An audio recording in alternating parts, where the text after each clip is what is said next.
افغان طالبان رجیم میں انسانی حقوق کی بدترین پامالیوں پر عالمی آوازیں تیز ہو گئی ہیں۔ علاقائی امن کو داؤ پر لگانے والے طالبان رجیم کی ناقص پالیسیوں نے افغان عوام کے مستقبل کو بھی تاریک بنا دیا۔ غیر قانونی طور پر قابض طالبان کے اقتدار کے 5 سال بعد بھی افغانستان سنگین انسانی بحران کا سامنا کر رہا ہے۔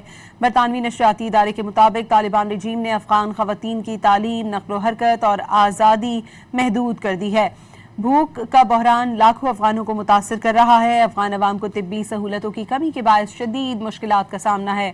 برطانوی نشریاتی ادارے نے افغان شہریوں میں بڑھتی بے روزگاری کو سنگین بحران قرار دے دیا۔ سابق امریکی خصوصی نمائندہ برائے افغان خواتین اور انسانی حقوق رینا امیری کے مطابق طالبان رجیم کی سخت گیر پالیسیوں نے افغانستان میں انسانی حقوق کے بحران کو مزید بڑھایا ہے۔